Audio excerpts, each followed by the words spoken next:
ஏசாயா தீர்க்கதரிசன புஸ்தகம் 45வது அதிகாரம் அதனுடைய 15வது வசனத்தை வாசிக்க கேட்கலாம். ஏசாயா 45வது அதிகாரத்தின் 15வது வசனம்.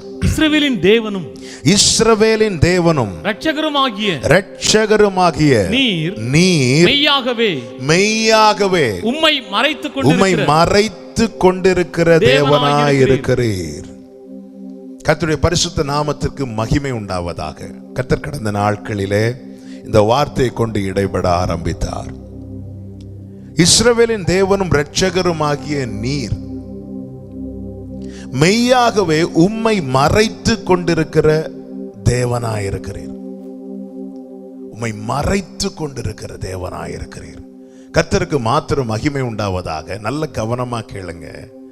நாம் எதிர்பார்க்கிற காரியங்கள் தேசத்தில் ஆனாலும் சரி, சபையில் ஆனாலும் சரி, நம்முடைய குடும்பத்தில் ஆனாலும் சரி, நம்முடைய தனிப்பட்ட வாழ்க்கையில் ஆனாலும் சரி, நாம் தேவனிடத்தில் எதிர்பார்த்து நிறைய காரியங்களை ஜெபங்களாய் வைத்து கொண்டிருக்கிறோம், விண்ணப்பங்களாக வைத்து கொண்டிருக்கிறோம். இதை வைத்துதான் கடந்த நாட்களில் ஜெபிக்கும் போது கர்த்தர் இந்த வார்த்தையை கொண்டு பேச ஆரம்பித்தார். நாம் எதிர்பார்க்கிற காரியங்கள் எதிர்பார்ப்பதற்கு மேலாய் நன்மையாய் அமைய வேண்டுமானால் தேவன் வெளிப்பட வேண்டும்.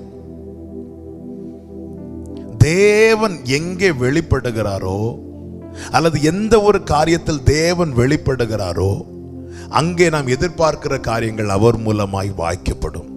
தேவன் ஒரு காரியத்தை வாய்க்க பண்ணுவதற்கு முன்னே அங்கே தேவன் தம்மை வெளிப்படுத்துகிறார்.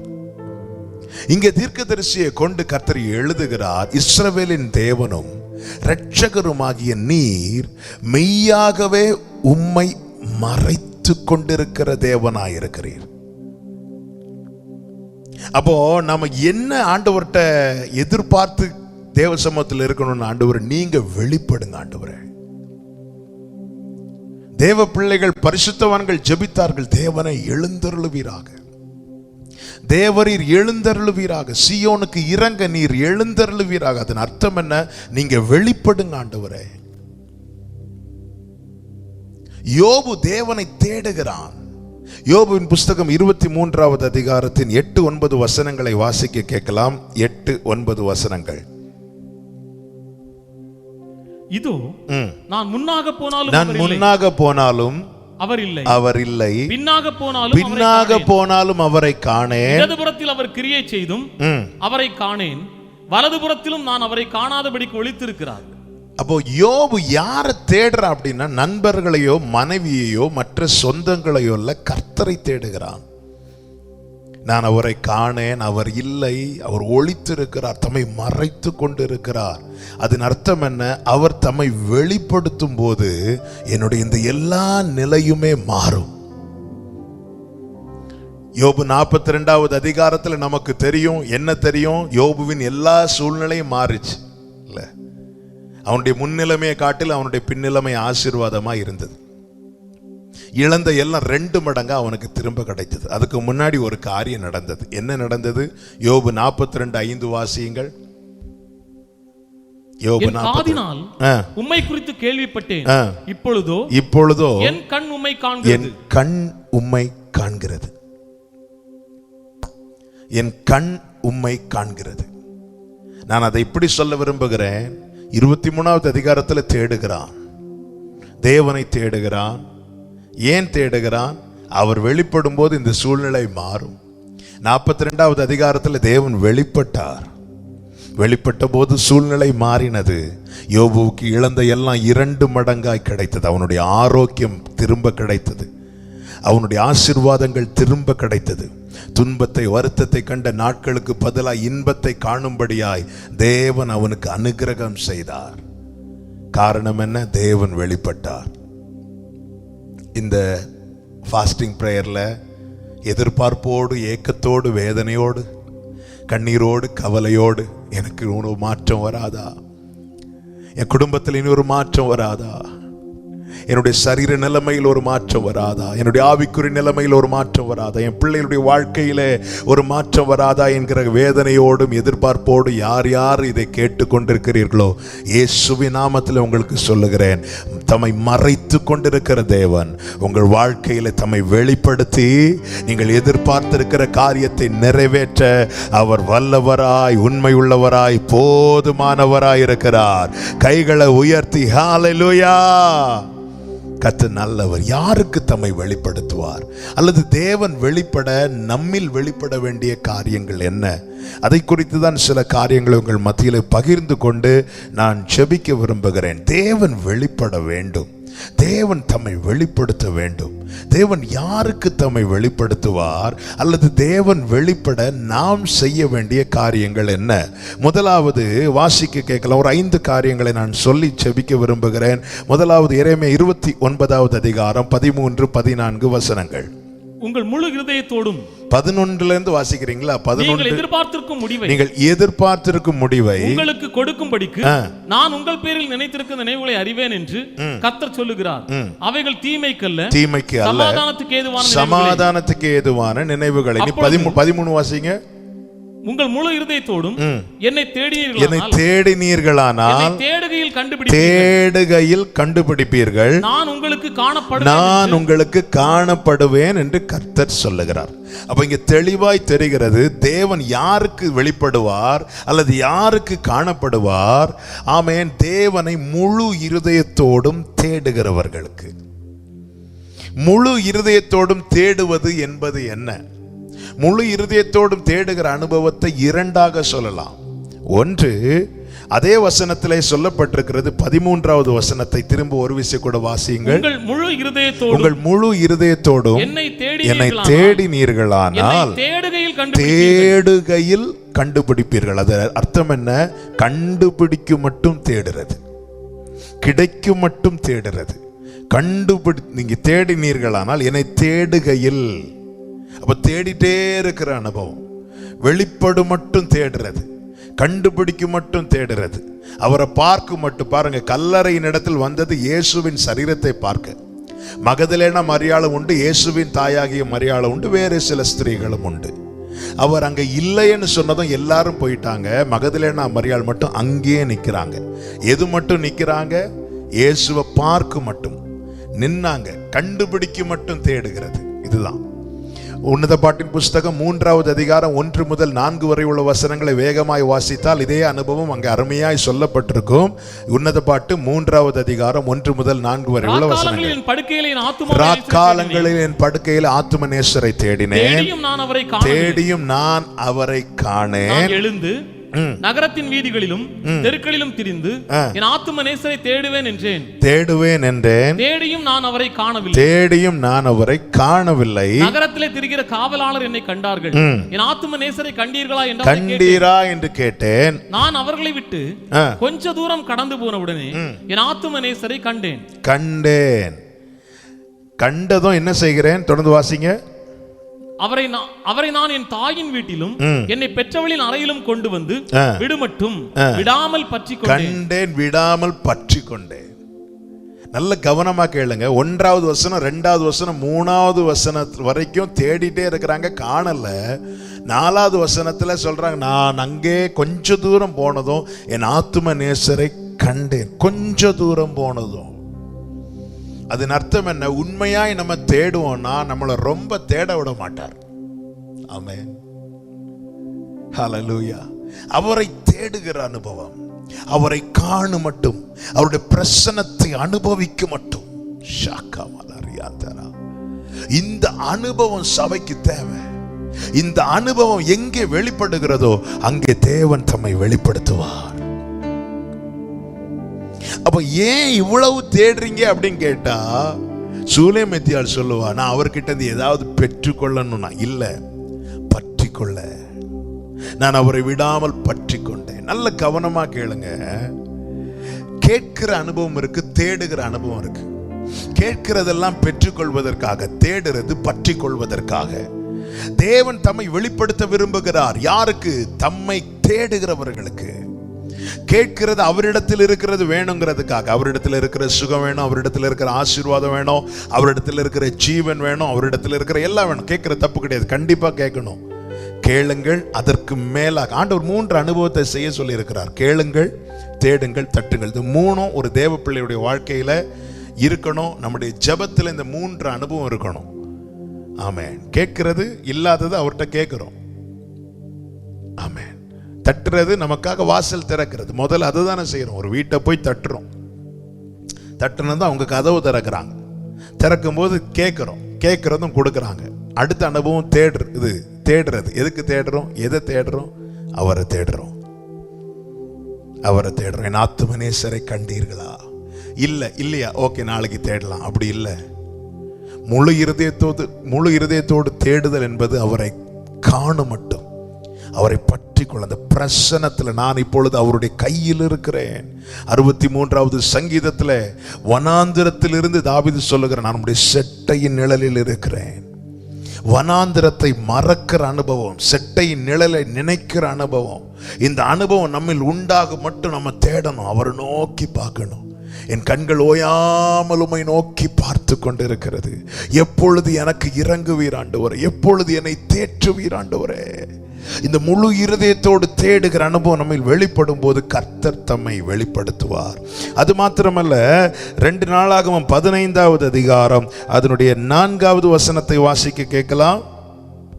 2 நாளாகமம் 15:4. தங்கள் நெருக்கத்திலே இஸ்ரவேலின் தேவனாகிய கர்த்தரிடத்துக்கு திரும்பி அவரை தேடின போது அவர் அவர்களுக்கு வெளிப்பட்டார். இங்கே பாருங்கள், அவங்க எப்படி தேடுறாங்க? கர்த்தரிடத்தில் திரும்பி தேடுறாங்க. கர்த்தரிடத்தில் திரும்பி தேடுறாங்கன்னு அவங்க வேற எதையோ பார்த்து இருக்கிறாங்கன்னு அர்த்தம். வேற எதையோ நோக்கி கொண்டிருக்கிறார்கள். அதை விட்டு திரும்பி, பாவத்தை விட்டு திரும்பி, சாபத்தை விட்டு திரும்பி, அக்கிரமத்தை விட்டு திரும்பி, மீறுதலை விட்டு திரும்பி, அநீதியை விட்டு திரும்பி, அநியாயத்தை விட்டு திரும்பி, கசப்பு, வைராக்கியம், பகை, பொறாமை போன்ற மாம்சத்துக்கு அடுத்த காரியங்களை விட்டு திரும்பி கர்த்தரை தேடின போது கர்த்தர் அவர்களுக்கு தம்மை வெளிப்படுத்தினார். இவர்கள் என்ன செய்கிறார்கள் பாருங்கள். 8-9 வசனங்களை வாசிக்க கேட்கலாம். ஆசா இந்த வார்த்தைகளையும் தீர்க்கதரிசியாகிய ஓதேதின் தீர்க்க தரிசனத்தையும் கேட்டபோது அவன் திடன் கொண்டு அருவருப்புகளை யூதா பென்யமீன் தேசம் அனைத்திலும் எப்ராயிமின் மலை தேசத்தில் தான் பிடித்த பட்டணங்களிலிருந்தும் அகற்றி, அருவருப்புகளை அகற்றி கர்த்தருடைய மண்டபத்தின் முன் இருக்கிற கர்த்தருடைய பலிபீடத்தை புதுப்பித்தான். அதன் அர்த்தம் என்ன? அருவருப்பு வந்த போது பலிபீடம் எல்லாம் பாழாயிற்று. அருவருப்பு வந்த போது ஜெப வாழ்க்கை எல்லாம் அலங்கோலமாயிற்று. ஆவிக்குரிய அனுபவம் எல்லாம் பாழாயிற்று. முழு இருதயத்தோடு கர்த்தரை தேடுகிற அனுபவம் என்பது, ஆமென், அருவருப்புகளை அகற்றப்பட வேண்டும். பலிபீடம் புதுப்பிக்கப்பட வேண்டும். நம்முடைய ரட்சிக்கப்பட்ட ஆரம்பத்தில் நம்மில் வெளிப்பட்ட ஜெப அனுபவம், தேவனை தேடுகிற அனுபவம், தேவனை ஆராதிக்கிற அனுபவம், தேவனுக்கு பயப்படுகிற அனுபவம், வேதத்தை வாசிக்கிற அனுபவம், வேதத்தை நேசிக்கிற அனுபவம், இதெல்லாம் புதுப்பிக்கப்பட வேண்டும். இப்படிப்பட்ட ஒரு தீர்மானத்தோடு தேவனை தேடும் போது தேவன் தம்மை வெளிப்படுத்துவார். தேவன் தம்மை வெளிப்படுத்தும் போது என்ன உண்டாகும்? ஆமென். அதனுடைய 15வது வசனத்தை வாசியுங்கள். இந்த ஆணைக்காக யூதா ஜனங்கள் யாவரும் சந்தோஷப்பட்டார்கள். தங்கள் முழு இருதயத்தோடும் ஆணையிட்டு தங்கள் முழு மனதோடும் அவரை தேடினார்கள். கர்த்தர் அவர்களுக்கு வெளிப்பட்டு சுற்றுப்புறத்தாரால் யுத்தமில்லாதபடிக்கு அவர்களை இளைப்பாற பண்ணினார். அதன் அர்த்தம் என்ன? பயமில்லாத ஒரு சூழ்நிலைக்குள்ள தேவன் கொண்டு போயிட்டார். தேவன் வெளிப்படும் போது பயப்படுத்துவார் இல்லாமல் அவன் தன் திராட்சை செடி நிழலிலும் அத்தி மரத்தின் நிழலிலும் தங்கியிருப்பான் என்று மீகா 4:4 சொல்லப்படுகிற அந்த நல்ல அனுபவத்துக்குள்ளே நாம் செல்லுவோம். தேவன் வெளிப்பட வேண்டும். ஆமென். பலிபீடம் புதுப்பிக்கப்படணும். அதுக்கு ஒரே வழி, ஆமென், எல்லா அருவருப்புகளை அகற்றணும். என்ன கேட்கிற அன்பு சகோதரா சகோதரி, ஒரு பொல்லாத காலத்தில் வாழ்ந்து கொண்டிருக்கிறோம். ஒரு கொடுமையான கொடிய காலத்தில் வாழ்ந்து கொண்டிருக்கிறோம். இன்னும் நிர்விசாரம் வேண்டாம். இன்னும் மனம் போன போக்கில், கால் போன போக்கில் வேண்டாம். அருவருப்புகளை அகற்றி பலிபீடத்தை புதுப்பியுங்கள். உங்கள் ஜெப வாழ்க்கையை திரும்பி பாருங்கள். உங்கள் ஆவிக்குரிய அனுபவத்தை திரும்பி பாருங்கள். உங்களுக்கும் தேவனுக்கும் இடையே இருக்கிற உறவு எப்படி என்பதை திரும்பி பாருங்கள். இந்த நாட்கள் பலிபீடம் புதுப்பிக்கப்பட வேண்டிய நாட்கள். ஆமென். அருவருப்புகளை அகற்றி ஷாக்கபாலா ரியாந்தரா. ஒரு வஸ்திரத்தை எதுக்குங்க துவைக்கிறோம்? எதுக்கு துவைக்கிறோம்? வஸ்திரம், இந்த ஷர்ட் வாங்குறோம், இது நல்ல ஒயிட் கலர்ல இருக்கு, வெளியே ரெண்டு இடத்துக்கு போயிட்டு வரும்போது திரும்பி எதுக்கு துவைக்கிறோம்? நமக்கு தெரியும் இதுல அழுக்கு இருக்கு. திரும்ப எதுக்கு துவைக்கிறோம்? ஒன்று அழுக்கு போகணும், 2 சுத்தமாகணும். ஆமென். அதை செய்கிறோம், தவறாம செய்கிறோம். அதுவும் இந்த காலத்துல எல்லாம் எக்ஸ்ட்ராவா துவைக்கிறோம்ல. நம்முடைய ஜெப வாழ்க்கை, நம்முடைய ஆவிக்குரிய மனிதனுடைய நிலை என்ன? உள்ளான மனிதனுடைய நிலை என்ன? அருவருப்புகளை கூட்டி கூட்டி கூட்டி வைத்து விட்டு அதிலிருந்து நாம் ஏறெடுக்கிற ஜெபம் அது எப்படி தேவனுக்கு பரிசுத்தமா இருக்கும்? முழு இருதயத்தோடும் தேடினால். முழு இருதயத்தோடும் தேடுறது என்பது 24 மணி நேரமும் ஜெபிக்கிற அனுபவம் அல்ல. முழு இருதயத்தோடு தேடுதல் என்பது பலிபீடத்தை சுத்தமாக்கணும், அருவருப்புகள் அகற்றணும், அவர் நோக்கி பார்க்கும் மட்டும் அவரை நோக்கி பார்க்கணும்.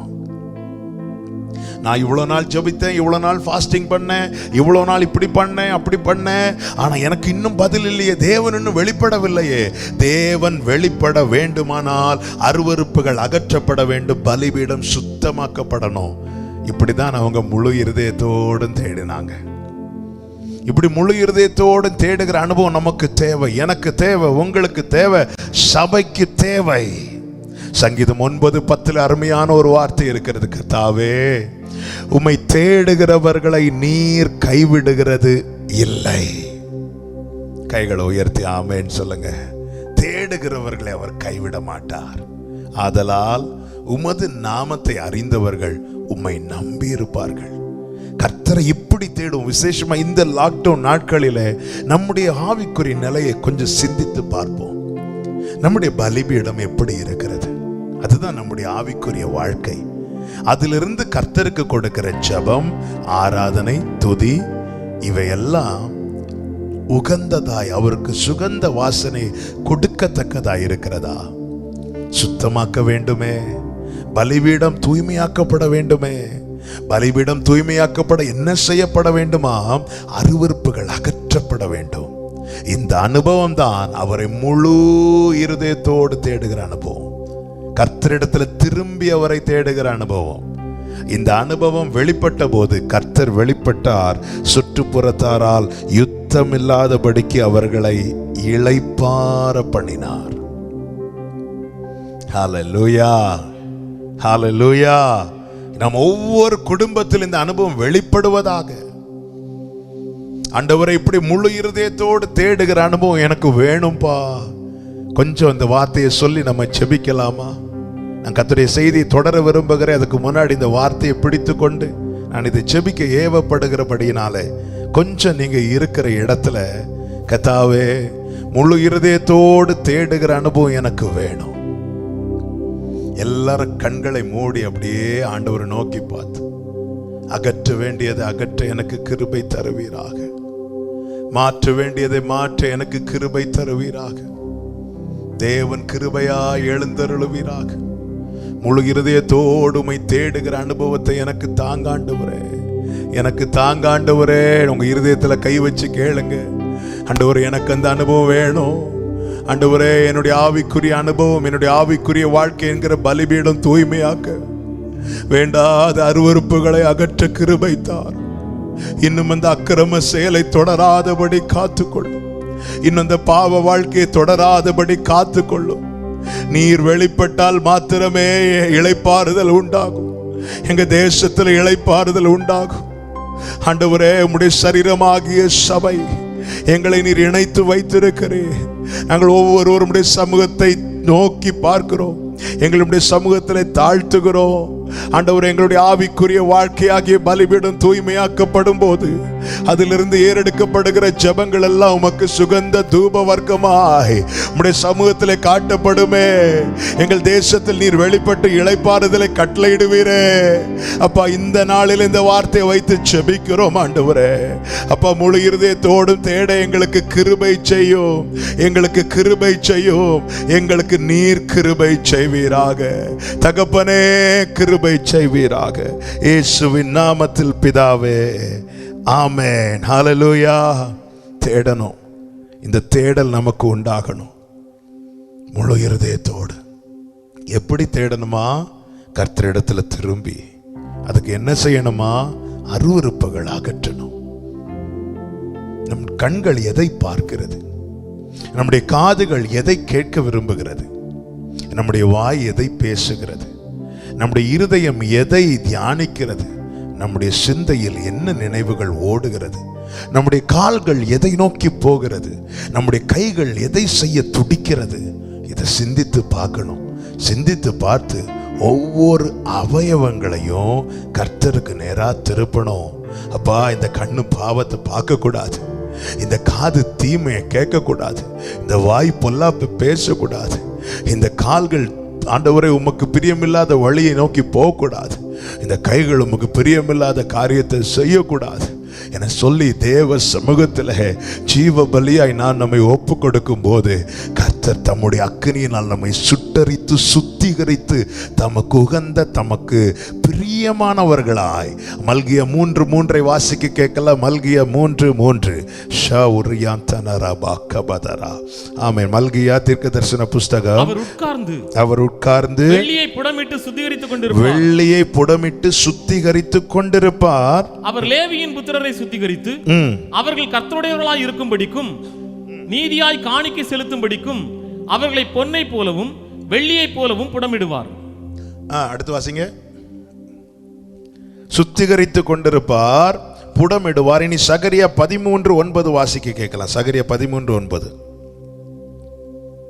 சகரியா 13:9. அந்த மூன்றாம் பங்கை நான் அக்கினிக்கு உட்பட பண்ணி வெள்ளியை உருக்குறது போல 8:9 சேர்த்து வாசித்தீங்கன்னா உங்களுக்கு கொஞ்சம் கூட தேசமெங்கும் சம்பவிக்கும் காரியம் என்னவென்றால் அதில் இருக்கிற 2 பங்கு மனுஷர் சங்கரிக்கப்பட்டு மாண்டு போவார்கள். 3ஆம் பங்கோ அதில் மீதியா இருக்கும். அந்த மீதியை, அதாவது அந்த 3ஆம் பங்கை நான் அக்கினிக்கு உட்பட பண்ணி வெள்ளியை உருக்குகிறது போல அவர்களை உருக்கி பொன்னை புடமிடுகிறது போல அவர்களை புடமிடுவேன். அவர்களின் நாமத்தை தொழுது கொள்வார்கள். அவர்கள் விண்ணப்பத்தை கேட்பேன். இது என் ஜனம் என்று அப்படி புடமிடப்படும் போது நாம் ஏறெடுக்கிற ஆராதனை, நாம் ஏறெடுக்கிற விண்ணப்பங்களை அவர் கேட்பாராம். அப்போ நம்முடைய ஆவிக்குரிய வாழ்க்கைங்கிற பலிபீடம் எவ்வளவு சுத்திகரிக்கப்பட வேண்டும். பொன்னை போல வெள்ளியை போல உருக்குகிறார் தேவன். உருக்கி பொன்னை போல புடமிடுகிறார். அப்ப எதுக்கு இதை செய்றீங்க ஆண்டவரே? பனிஷ் பண்றாரா? இல்ல, தூய்மையாக்குகிறார், நம்மை சுத்திகரிக்கிறார். சுத்திகரித்து அவர் சொல்ற, இனி நீ வர்ஷிப் பண்ணு, இனி நீ பிரேயர் பண்ணு, அதை நான் கேட்பேன், அதை நான் அக்செப்ட் பண்றேன். இது என் ஜனம் என்று நான் சொல்லுவேன், கர்த்தரின் தேவன் என்று அவர்கள் சொல்லுவார்கள். என்ன அதன் அர்த்தம்? நீ சுத்திகரிக்கப்படுவாயானால் நீ அவரை நோக்கி நீர் என் தேவன் என்று சொல்வதற்கு முன்னமே அவர் உன்னை பார்த்து நீ என் ஜனம் என்று சொல்லுவார். கைகளை உயர்த்தி ஆமென் சொல்லுங்க. ஹல்லேலூயா. சுத்திகரிக்கப்படாதவன் அவரை பார்த்து கர்த்தாவே கர்த்தாவே என்று கூப்பிட்டால் அவர் என்ன சொல்லுவார்? அக்கிரம செய்கைக்காரரே, என்னை விட்டு அகன்று போங்கள். அவரால் உருக்கி புடமிடப்பட்டவன் அவரை பார்த்து நீர் என் தேவன் என்று சொல்வதற்கு முன்னமே அவர் அவனை பார்த்து சொல்வார், நீ என் ஜனம், நீ என்னுடையவன். கர்த்தரை இப்படி தேடுங்கள், முழு இருதயத்தோடும் தேடுங்கள், கர்த்தர் நிச்சயமாய் தம்மை வெளிப்படுத்துவார். இரண்டாவதாக, தேவன் தம்மை எங்கே வெளிப்படுத்துகிறார் அல்லது தேவன் தம்மை வெளிப்படுத்த நாம் செய்ய வேண்டிய காரியம் என்ன? மத்தேயு 14வது அதிகாரம் 22வது வசனமும் 25வது வசனத்தையும் வாசிக்க கேட்கலாம். Praise God. இயேசு ஜனங்களை அனுப்பிவிடுகையில் தம்முடைய சீஷர்கள் படவில் ஏறி தமக்கு முன்னே அக்கறைக்கு போகும்படி அவர்களை துரிதப்படுத்தினார். 25 வாசிங்க. இரவின் 4ஆம் ஜாமத்திலே இயேசு கடலின் மேல் நடந்து அவர்களிடத்துக்கு வந்தார். கர்த்தருக்கு மகிமை உண்டாவதாக. இந்த சம்பவம் தெரியும். ஆண்டவராகிய இயேசு கிறிஸ்து சீஷர்களை அக்கறைக்கு போக துரிதப்படுத்துகிறார். சீஷர்கள் படகில் ஏறி போகிறார்கள். அப்பொழுது திடீர்னு காற்று, கடல் கொந்தளிக்குது, காற்று பலமாய் வீசுகிறது. படகு ஒரு மூழ்கிற தருவாய் வந்தபோது இயேசு அங்கே வெளிப்பட்டார் என இந்த சம்பவத்தை நாம் பார்க்க முடியும். இதை நான் இப்படி சொல்ல விரும்புகிறேன். அந்த 22வது வசனத்தை மீண்டும் ஒரு விசை வாசிக்க கேட்கலாம். இயேசு ஜனங்களை அனுப்பி விடுகையில் தம்முடைய சீஷர்கள் படவில் ஏறி தமக்கு முன்னே அக்கறைக்கு போகும்படி அவர்களை துரிதப்படுத்தினார். அப்ப இயேசுவின் இடத்துல இருந்து இப்ப வெறும் 12 சீஷர்கள் மட்டும் போகல, ஒரு பெரிய கூட்டமும் இயேசுவை சூழ்ந்திருக்கிறார்கள். மீட்டிங் முடிச்சிட்டு எல்லாரும் அவங்கவுங்க வழியை பார்த்து போறாங்க. சீஷர்கள் அங்கேயே நிற்கிறாங்க, வெயிட் பண்ணிட்டு இருக்கிறாங்க. ஏன் வெயிட் பண்றாங்க? இன்னும் அவர்கிட்ட இருந்து எந்த ஒரு ஆலோசனை வெளிப்படவில்லை, எங்க போகணும், என்ன செய்யணும். இப்பொழுது இயேசு கிறிஸ்து இவர்களை பார்த்து சொல்லுகிறார், நீங்கள் அக்கறைக்கு போங்கள். இவர்கள் கொஞ்சம் இயேசு இல்லாம எப்படி போறது யோசிக்கிறாங்க. இவர் துரிதப்படுத்துகிறார், போங்கள். இவர் சொன்ன வார்த்தையை கேட்டு இவர் காண்பித்த பாதையை நோக்கி இவர்கள் போகிறார்கள். அங்கே ஒரு பிரச்சனை வந்தபோது இயேசு வெளிப்பட்டார். அதை எப்படி சொல்ல விரும்புகிறேன், அவர் காட்டும் பாதையில அவன் நம்பி நடக்கிறவர்களுக்கு, அவர் காட்டும் பாதையில் அது எதுவோ அவங்கவுங்க வழியா போறாங்க. நீ அப்படி போகக்கூடாது, நான் உனக்கு நியமித்த பாதையில் நீ நடப்பாயானால் நான் என்னை உனக்கு வெளிப்படுத்துவேன் என்று கர்த்தர் சொல்லுகிறார். ஆமென். அவர் காட்டும் பாதையில நாம் எந்த பாதையிலே நடக்கிறோம்? கர்த்தருக்கு மகிமை உண்டாவதாக. ஆபிரகாம் இடத்துல கர்த்தர் சொன்னார், உன் மகனை எனக்கு பலி செலுத்து. ஓகே ஆண்டவரே, ஆனா எங்க பலி செலுத்தணும்? மோரியா தேசத்துல நான் உனக்கு குறிக்கும் மலைகள் ஒன்றின் மேல நீ அவனை எனக்கு பலி செலுத்து. இல்ல ஆண்டவரே, நான் பக்கத்திலே பலி செலுத்துறேன் சொல்லல. 3 நாள் பயணம் பட்டு போனான். அது எவ்வளவு சிரமம். ஆமென். நடந்து கால்நடையா போறார். தூரத்துல இந்த மலையை பார்க்கிறார். 120 வயசு இருக்கும் ஆபிரகாமுக்கு. ஆமென். அந்த வயசு காலத்துல பையனையும் கூட்டிட்டு நேரா போறாரு, மலை மேல ஏறாரு. ஆமென். அங்கே ஒரு இக்கட்டான ஒரு சிச்சுவேஷன் வரும்போது ஆட்டுக்கடாவாய் தம்மை தேவன் வெளிப்படுத்தினார். பிரச்சனை சால்வ் ஆயிட்டு.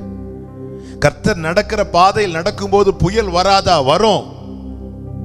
கடல் கொந்தளிக்காதா? கொந்தளிக்கும். படகு மூழ்கும் தருவாய் வராதா? வரும்.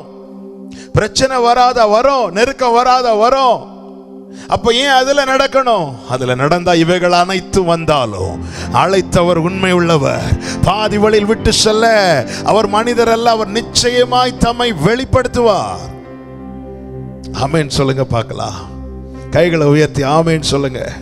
மூன்றாவதாக யோபுவின் புத்தகம் 42:5 ஒரு விஷயம் கூட வாசிக்க கேட்கலாம்.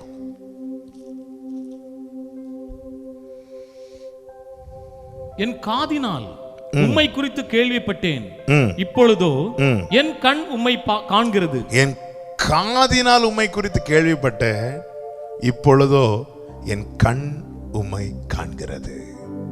இயேசுவின் நாமத்தில் அதை எப்படி சொல்ல விரும்புகிறேன், அவருடைய சத்தத்தை கவனிக்கிறவனுக்கு அவர் தம்மை வெளிப்படுத்துவார். சத்தத்தை கேட்கிறவர்கள் கர்த்தருடைய சத்தத்தை கேட்கணும், கர்த்தருடைய வசனத்தை கேட்கணும். இதை வாசித்து, இதை நாம் பைபிளை வாசிக்கும் போது நம் மூலமாய் அந்த வார்த்தைகள் நம்முடைய காதுகள் கேட்கிறது. சபையிலே வந்து அமரும் போது போதகர் மூலமாய் கொடுக்கப்படுகிற வார்த்தைகள் கேட்கப்படுகிறது.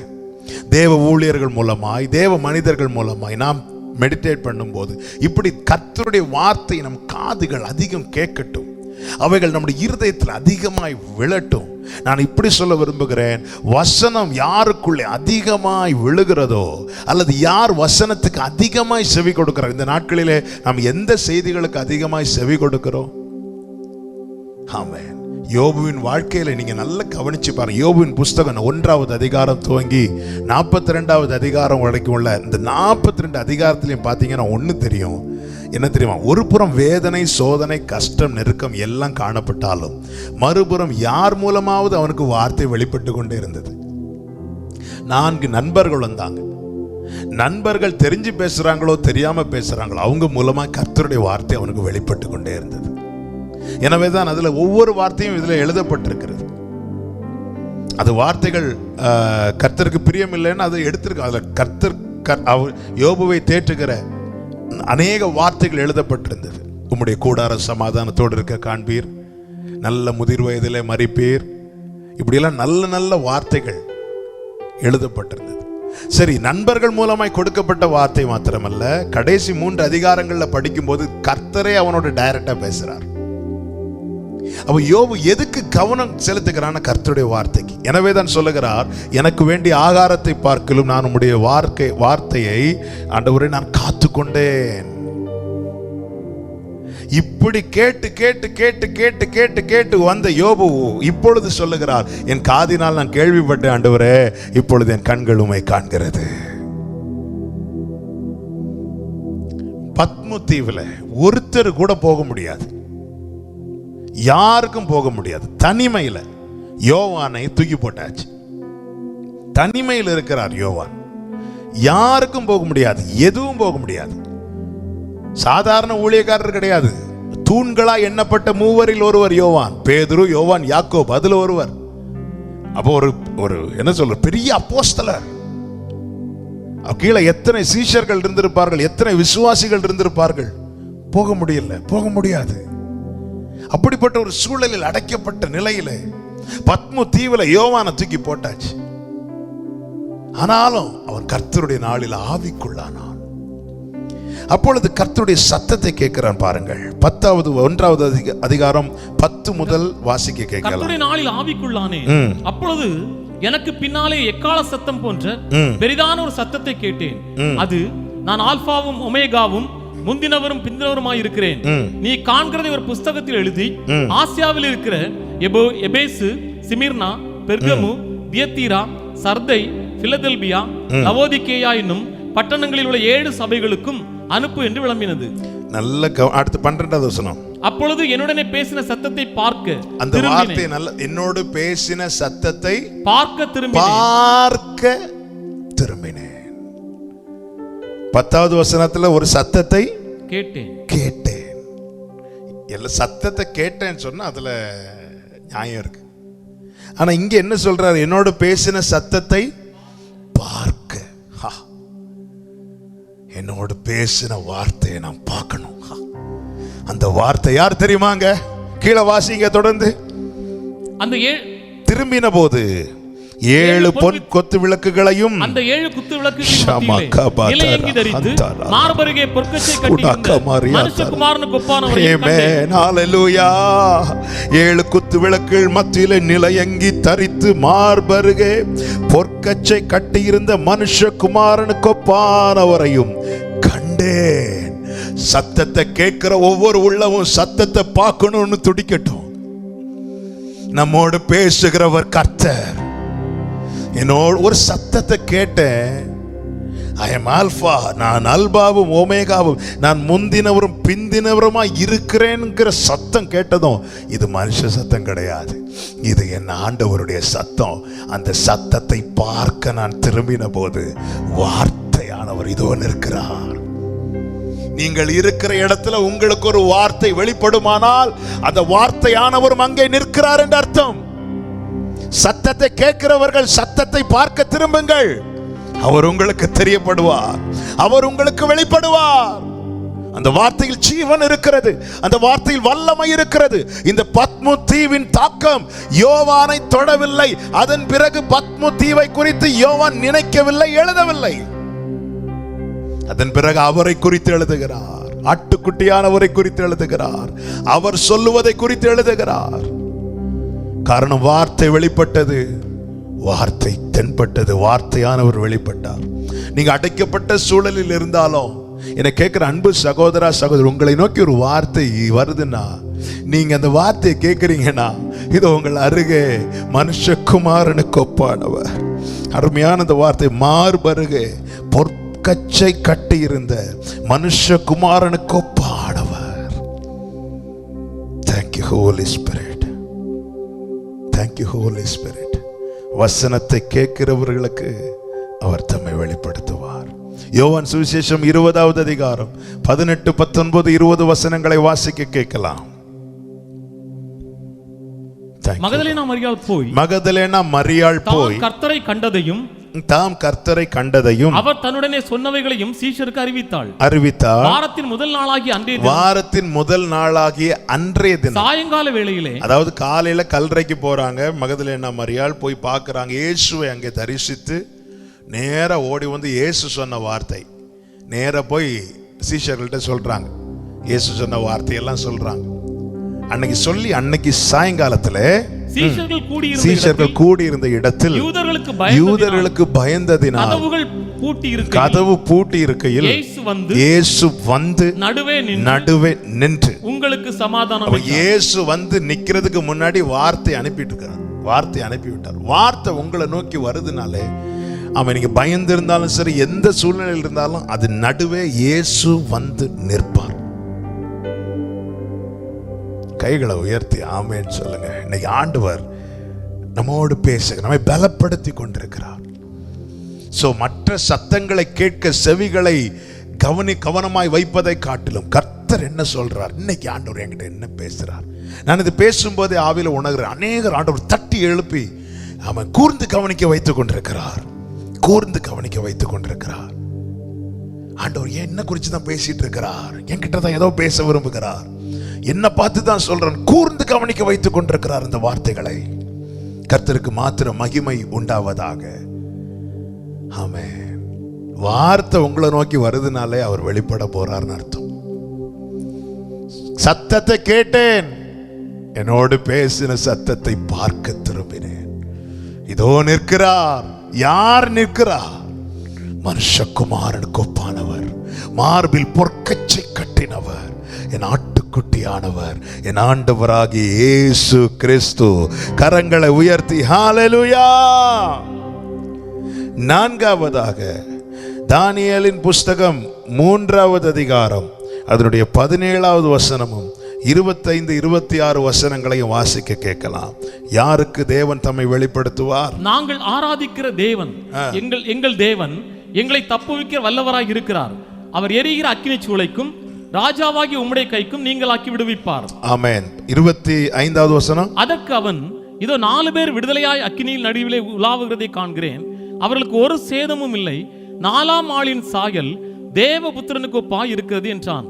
அப்பொழுது நேபுகாத்நேச்சார் எரிகிற அக்கினி சூளையின் வாசலண்டைக்கு வந்து, உன்னதமான தேவனுடைய தாசராகிய சாத்ராக், மேஷாக், ஆபேத்நேகோ என்பவர்களே, நீங்கள் வெளியே வாருங்கள் என்றான். அப்பொழுது சாத்ராக், மேஷாக், ஆபேத்நேகோ என்பவர்கள் அக்கினி நடுவிலிருந்து வெளியே வந்தார்கள். கர்த்தருக்கு மகிமை உண்டாவதாக. எல்லா சம்பவங்கள் தெரிந்த சம்பவங்கள். நான் வார்த்தையை மாத்திரம் சொல்றேன். தேவன் யாருக்கு தம்மை வெளிப்படுத்துவார் தெரியுமா? நம்ப முடியா, நம்பிக்கை அற்று போகிற சூழலிலும் கர்த்தர் மேல் வைத்திருக்கிற நம்பிக்கையை அறிக்கை செய்றாங்க பாருங்க, அவர்களுக்கு தேவன் தம்மை வெளிப்படுத்துவார். நம்புவதற்கு ஏதுவாய் ஒண்ணுமே இல்லை, நம்புவதற்கு எதுவுமே கிடையாது. காரணம், அதிகாரம் நேபுகாத்நேச்சார் கையில் இருக்கு. அவன் சொல்றதை தடுக்கிறதுக்கு அங்க யாருக்கும் முடியல. தானியேலுடைய ரெக்கமெண்டேஷன் 2வது அதிகாரத்தோட முடிஞ்சிட்டு இங்க வேலைக்கு ஆகல. அக்னியும் தாக்கமும் குறையல, மாறாக 7 மடங்கு அதிகமாகுது. சரி, அக்னி லெவல் கொஞ்சம் குறைஞ்சாலாவது ஓகே, நம்ம நம்பிக்கையா இருக்கிறதுல கொஞ்சம் நியாயம் இருக்குன்னு சொல்லலாம். இது 7 மடங்கு அதிகமாகுது. அப்ப நம்பிக்கைக்கு எதுவான எந்த சூழலும் அங்கு காணப்படவில்லை. ஆனால் இவர்கள் அறிக்கை செய்தார்கள், நாங்கள் ஆராதிக்கிற தேவன் எங்களை தப்புவிக்க வல்லவராய் இருக்கிறார். இந்த நம்பிக்கை வரணுமா? இந்த நம்பிக்கை வர என்ன செய்யணும்? டெய்லி ஆராதிங்க. நாங்கள் ஆராதிக்கிற தேவன், டெய்லி ஆராதிக்கிறவங்க, நல்ல ஆராதனை ஏறெடுக்கிற அனுபவம் நமக்கு வேணுங்க. அப்பதாங்க, அதுதாங்க நமக்குள்ள நம்பிக்கை ஊட்டிக்கொண்டே இருக்கும். நம்பிக்கை ஊட்டிக்கொண்டே இருக்கும். பாருங்கள், ஆபிரகாம் சொல்லுகிறார், நானும் பிள்ளையாண்டானும் போய் தொழுது கொள்ள வருகிறோம். ஆராதிக்க போகும்போதே, ஆராதனைங்கிற வார்த்தை உள்ள விழும்போதே ஈசாக்குடைய நம்பிக்கை என்ன தெரியுமா? ஆட்டுக்குட்டி எங்க, ஆட்டுக்குட்டி எங்க. அந்த தேடல் சரியான நபரை நோக்கி தான் போகும். நல்லா ஆராதிக்கிறவங்க, டெய்லி ஆராதிக்கிற அனுபவம் இருக்கு. இந்த நாட்களில் அந்த அனுபவம் குறைவுபட்டு இருக்குன்னா, ஆராதிக்கிற அனுபவம் குறைய குறைய நம்பிக்கையும் குறையும். இதுதான் உண்மை. அது எனக்கானாலும் சரி, யாருக்கானாலும் சரி. ஆராதனை நடத்துறதல்ல, அது நடத்துவோம், யாரை விட்டாலும் நடத்துவாங்கல்ல, நல்ல பழக்கப்பட்டவங்க நடத்துவாங்க எல்லாம். அது அல்ல நான் சொல்றது. பர்சனல் லைஃப்ல நமக்கு ஆராதனை இருக்கணும். தனிப்பட்ட முறையில் நான் அவரை ஆராதிக்கணும். ராஜாக்களாக, ஆசாரியர்களாக ஏற்படும். இதெல்லாம் குறைவுபட்டிருக்குமானால் இந்த நாட்களில் கர்த்தர் அதை தட்டி எழுப்பி சரி பண்ண தேவன் விரும்புகிறார். நல்லா ஆராதிக்கும் போது நமக்குள்ள ஒரு நம்பிக்கை உறுதியாயிட்டே இருக்கும். அப்படி இறுக பிடிச்சிட்டு இருக்கும். அந்த நம்பிக்கை நம்மளை வெட்கப்படுத்தாது. வேதம் சொல்கிறது உம்மை நம்பி வெட்கப்பட்டு போகாதிருந்தார்கள். அந்த நம்பிக்கை நம்மளை வெட்கப்படுத்தாது. அந்த நம்பிக்கையை அறிக்கை செய்யறாங்க. நாங்கள் ஆராதிக்கிற தேவன் எங்களை தப்புவிக்க வல்லவர். அப்படியே தப்புவியாமல் போனாலும் அந்த வார்த்தையின் அர்த்தம் நம்பிக்கை இல்லாததுனால அல்ல. ஒருவேளை இதில் மரிப்பது தேவ சித்தமானாலும் நாங்கள் தேவன் நியமித்த பாதையில் தான் நிற்போம். இன்னொன்றை நோக்கி நாங்கள் செல்ல மாட்டோம், வேறொன்றை நாங்கள் வழிபட மாட்டோம். எவ்வளவு உறுதியா இருக்கிறாங்க. அந்த நம்பிக்கை வெட்கப்பட்டு போக தேவன் விட்டாரா? இல்ல. எந்த தீயில தூக்கி போட்டாங்களோ அங்கதான் தேவன் தம்மை வெளிப்படுத்தினார். சில அக்கினியில் போடப்படுகிற சூழ்நிலையை தேவன் அனுமதிப்பது எதுக்கு தெரியுமா? அங்கே நீ இத்தனை காலம் ஆராதித்த தேவனை பார்க்கும்படியாக. நாங்கள் ஆராதிக்கிற தேவன் எங்களை தப்புவிக்க வல்லவராயிருக்கிறார். தேவன் வெளிப்பட்டார், அவர்களோடு நடந்தார் அதே அக்கினியில. நீ அவர் மேல ஒரு நம்பிக்கை வச்சிருக்கிற பாரு.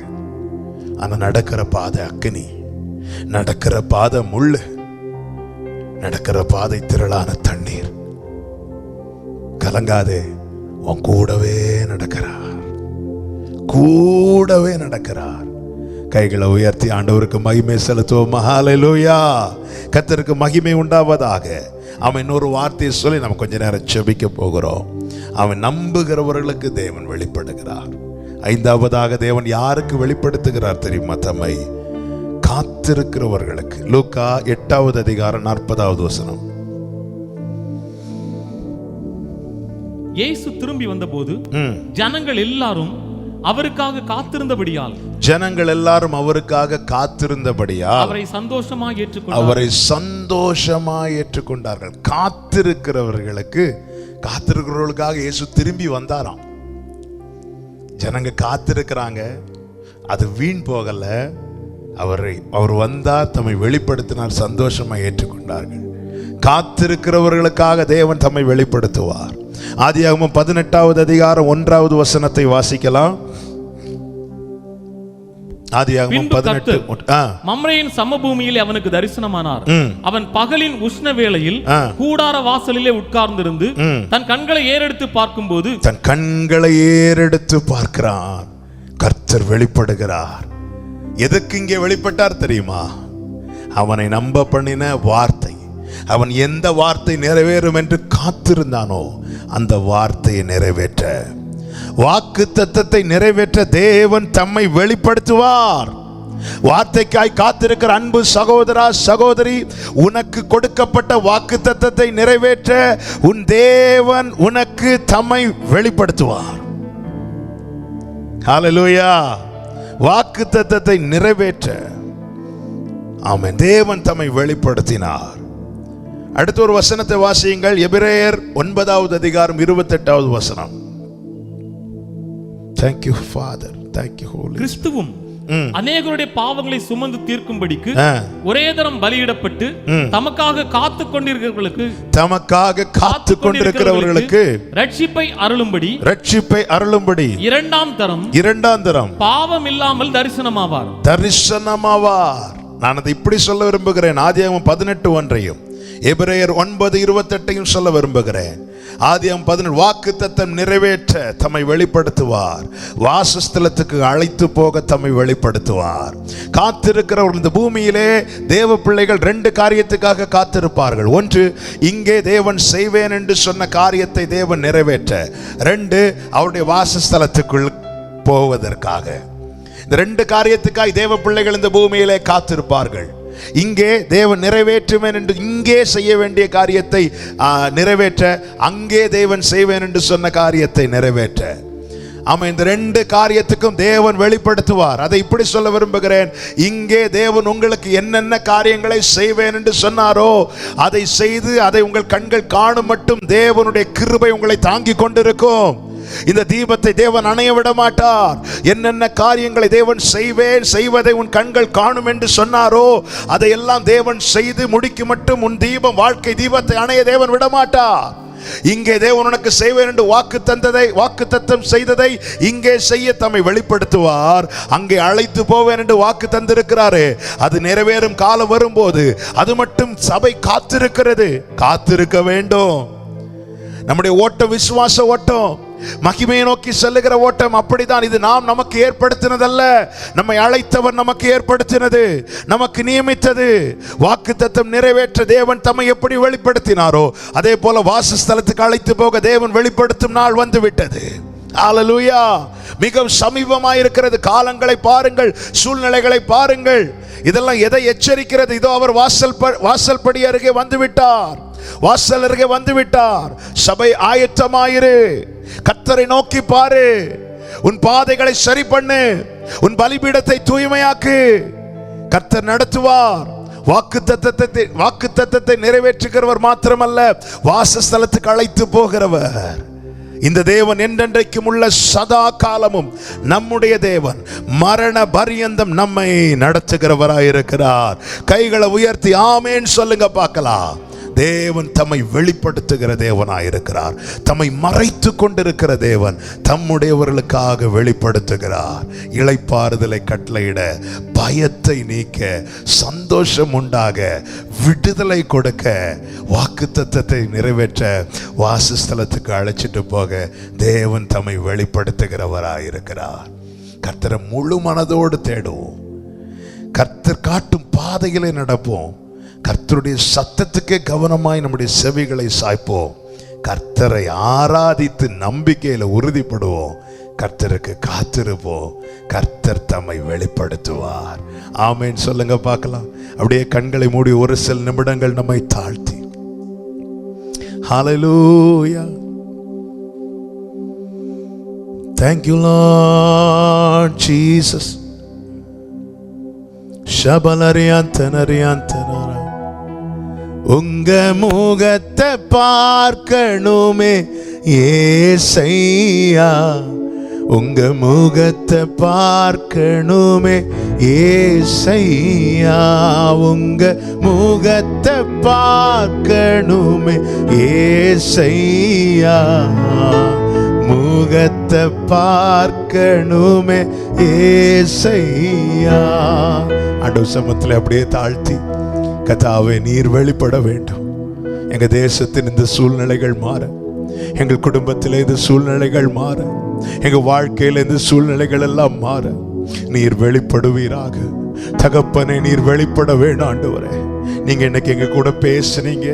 நீர் வெளிப்படும் போது ஆண்டவரே பயமில்லாத சமாதான இளைப்பாறுதல், ஆண்டவரே எவ்வளவு ஆசீர்வாதங்கள் எல்லாம் நீர் வைத்திருக்கிறீர் ஆண்டவரே. நீங்க வெளிப்படும் போதுதான் எங்க வாக்குத்தத்தம் நிறைவேறும். நீர் வெளிப்படும் போதுதான் யுத்தமில்லாத இளைப்பாறுதல் உண்டாகும். தேசம் சமாதானமா இருக்கும் ஆண்டவரே.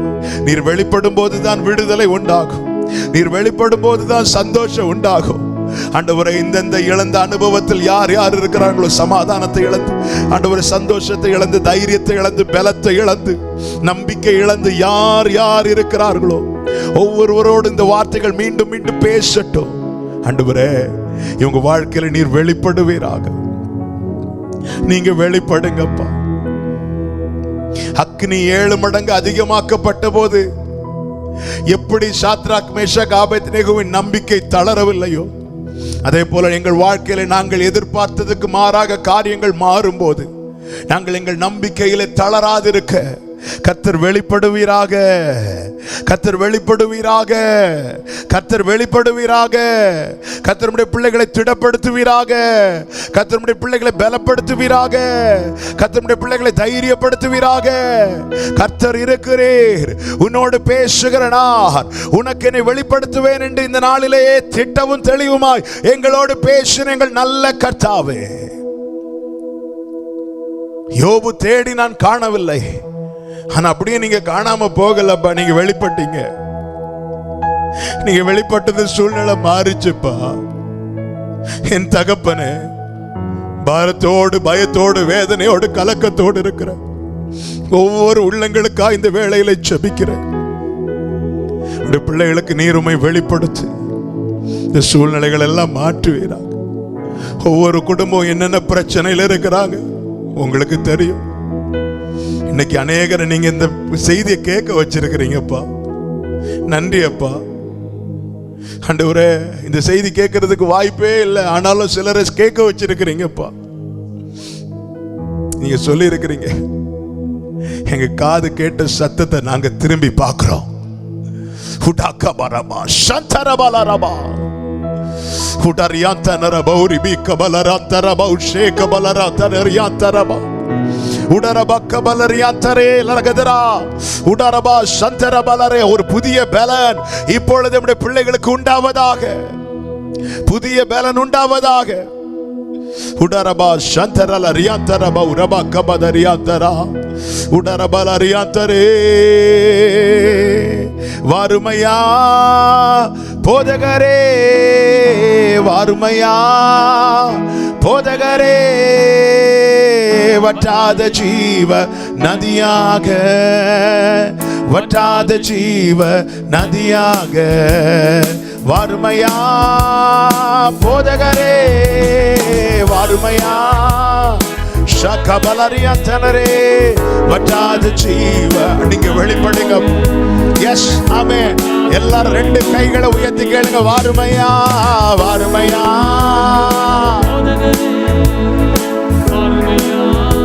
ஷகபலரியாந்தனரே, வற்றாத ஜீவ. ஓ வற்றாத வாருமையா, வாருமையா உடரபா சந்தனரியாந்தனரே கபதனரியாந்தனரே. ஆமென். வற்றாத ஜீவ நதியாக, வற்றாத ஜீவ நதியாக. ஜீவ தண்ணீரே ஆவியானவரே, வற்றாத நதியாக வாரும் போதுகரே. லகபரதனரமஷிகபலரோ. எல்லாரும் கேளுங்க. வாருமையா, வாருமையா அப்பா, வாருமையா. ஓ வற்றாத ஜீவ நதியாக, வற்றாத ஜீவ நதியாக. வாருமையா உடரபா லகதரபா. நீங்க வந்தா எல்லாம் மாறுப்பா, நீங்க வெளிப்பட்டா எல்லா நிலையும் மாறுப்பா. ஷகபலரியாந்தரே. ஆமென். போகும் இடமெல்லாம் ஆரோக்கியமே, பாயும் இடமெல்லாம் பரிசுத்தமே. போகும் இடமெல்லாம் ஆரோக்கியம், ஷகபரியாந்தரபா. பாயும் இடமெல்லாம் பரிசுத்தம். ஆமென். சேரும் இடமெல்லாம் மாறுதலே. வாங்கப்பா, ஒவ்வொரு இல்லத்துல நீங்க வெளிப்படுங்கப்பா. செல்லும் இடமெல்லாம், ஷகமதுனாரந்தரலரியாந்தரே. செல்லும் இடமெல்லாம், ஒரு விஷயம் கூட, போகும் இடமெல்லாம், போகும் இடமெல்லாம் ஆரோக்கியமே. ஆமென். பாயும் இடமெல்லாம் பரிசுத்தமே. போகும் இடமெல்லாம் ஆரோக்கியமே. Glory balaraba shantaraba kabadanaryatanalalala. சேரும் இடமெல்லாம் ஆறுதலே.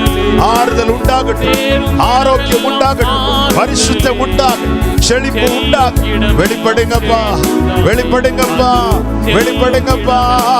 ரெண்டு கைகளை உயர்த்தி வாருமையா போதகரே, வாருமையா போதகரே.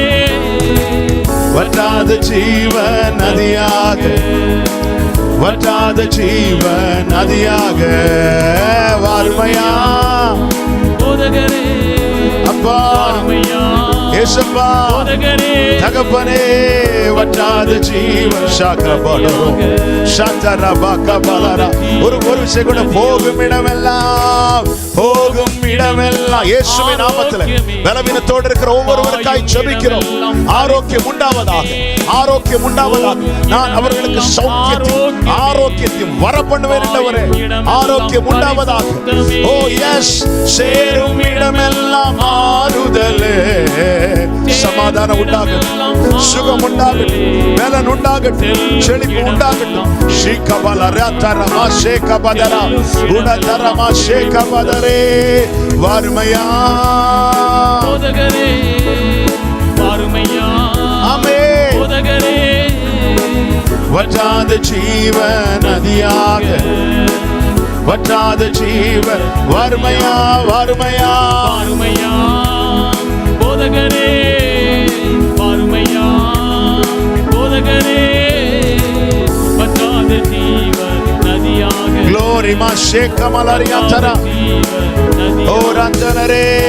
ஜீவ தண்ணீரே ஆவியானவரே, வற்றாத நதியாக வாரும் போதகரே, ஜீவ தண்ணீரே. நல்ல கரங்களை தட்டி ஹalleluya வாருமையா.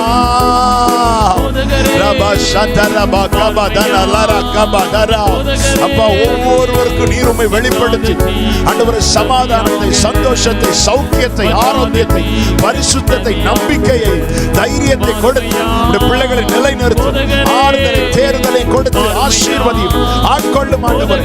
ஒரு தீங்கு உம்முடைய பிள்ளைகளை துக்கப்படுத்தாதபடி காத்துக்கொள்ளும், கிருபை கொள்ள மறைத்துக் கொள்ளும், எல்லா தீங்குக்கும் பொல்லாப்புக்கும் விலக்கி மறைத்து காத்துக்கொள்வீராக.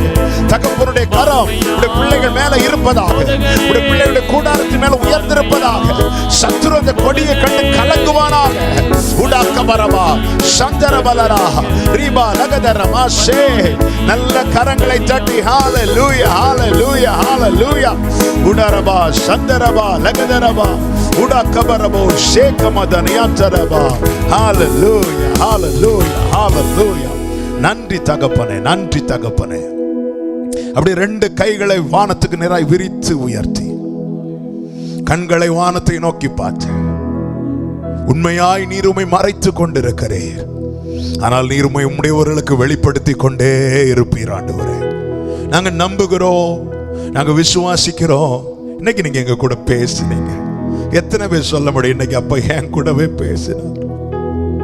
என் நிலைமை நன்றாய் அறிந்தவர், பாவி என்னை அழைத்தவர், மீறின பின்பும் வெறுக்காதவர், உம்மை போல் என்னை நேசிக்க ஒருவரும் இல்லப்பா, நேசித்தவரில் இதுவோ அன்பை இன்னும் ஆண்டவரே. உங்க சத்தத்தை கேட்க பண்ணீங்க, பேசுனீங்க. நாங்க நம்புறோம் எங்க காரியத்தை எல்லாம் மாற்ற, பலவீனன் பலவானாய் மாற, தளர்ந்திருக்கிறவன் தைரியம் உள்ளவனாய் மாற, சுகவீனன் சுகமுள்ளவனாய் மாற, தரித்திரன் செழிப்பாய் மாற கர்த்தர் உம்மை வெளிப்படுத்த போகிறதற்காய் நன்றி, நன்றி, நன்றி அப்பா. இந்த வார்த்தை நம்பி பற்றி பிடித்திருக்கிற ஒவ்வொருவரையும் சாட்சியாய் நிறுத்தும், நாமத்தை மகிமைப்படுத்தும். எங்களை வல்ல கரத்தில் தாழ்த்துக்கிறோம். கன மகிமை துதி ஸ்தோத்திரங்கள் எல்லாமும் ஒருவருக்கே செலுத்துகிறோம். இரட்சகர் இயேசு கிறிஸ்துவின் நாமத்தில் பிதாவே, ஆமென். எல்லாரும் சேர்ந்து சொல்லுவோம். என் ஆத்துமாவே கர்த்தரை ஸ்தோத்திரி, உள்ளுள்ளமே பரிசுத்த நாமத்தை ஸ்தோத்திரி. என் ஆத்துமாவே கர்த்தரை ஸ்தோத்திரி, கர்த்தர் செய்த சகல உபகாரங்களை மறவாதே. ஆமென். நம்முடைய கர்த்தராகிய இயேசு கிறிஸ்துவின் கிருபையும் பிதாவாகிய தேவனுடைய அன்பும் பரிசுத்த ஆவியானவருடைய ஐக்கியமும் சிநேகமும் பாதுகாவலும் எல்லாரோடும் இருப்பதாக.